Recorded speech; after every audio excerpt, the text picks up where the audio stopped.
मामी ने इसी बॉटल से चाय का पानी पिया था ना? लेकिन इस बॉटल से तो शराब की स्मेल आ रही है। एक बार आप चेक कर लीजिए।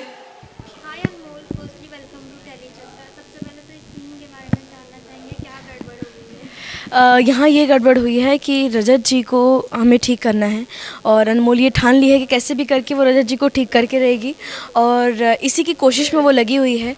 तो वो रूम में से उसे धक्का दे,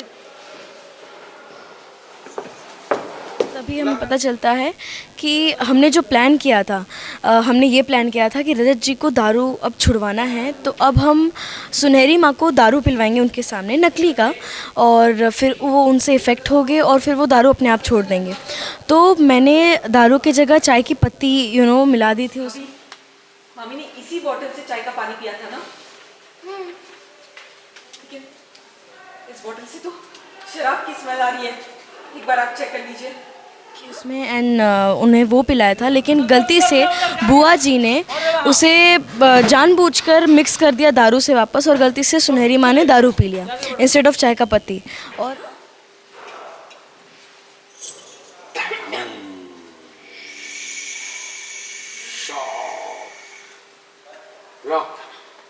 ऐसा कैसे हो सकता है? हमने तो खुद अपने हाथों से चाय का पानी इसमें भरा था।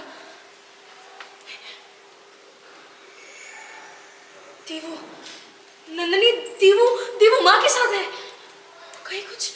नहीं, भाभी चलिए हम मामी को फोन लगाते हैं। और अब सुनहरी और जो दीवू हैं वो सब बाहर चले गए हैं, शिवरात्रि के पंडाल में चले गए हैं। अब वहाँ पर जाकर बहुत कुछ होता है, वहाँ पर वो डेंजर में हो जाती हैं, फंस जाती हैं वो। फिर यहाँ पर वही अभी पैनिक सिचुएशन हो गया हमारा, क्योंकि ये सब प्लान मेरा ही है। तो कहीं ना कहीं मुझे बहुत ज़्यादा गिल्ट हो रहा है कि ये सब मेरी वजह से हो रहा है, क्योंकि मैं एक अच्छे नीड के लिए कर रही थी, मुझे रजत जी की दारू छुड़वानी थी। लेकिन अब सुनहरी माँ और दीवू दोनों खतरे में पड़ चुके हैं। अब देखते हैं आगे क्या होता है। जैसा कि आपने कहा रजत जी ने आपको धक्का दे दिया है, तो ये जो एक बैंटर देखने मिल रहा है, इस बारे में क्या कहना है? ये तो आप लोग शो के स्टार्टिंग से देखते आ रहे हैं, रजत और अनमोल का ऐसा ही है। वो लोग बहुत मस्तीखोर हैं, और जैसे आपकी अंजलि और राहुल थे कभी खुशी कभी गम में, वैसे ही हम दोनों लड़ते झगड़ते रहते हैं और क्यूट नोट जोक हमारे बीच में होती रहती है, जो आप लोग को बहुत पसंद भी आता है। तो वही मैं उनके कमरे में गई, उनको मैंने उठाया नौटंकी की कि देखिए सुनहरी माँ दारू पी लिए, चली गई, कुछ कीजिए। और तब मुझसे इरिटेट होकर बोलते, तुम ना मेरी जोक की तरह चिपक गई हो, तुम निकलो मेरे कमरे से। वो मुझे कमरे से बाहर फेंक देते हैं वापस, और अनमोल क्योंकि ढीठ है तो वापस कुछ ना कुछ करेगी।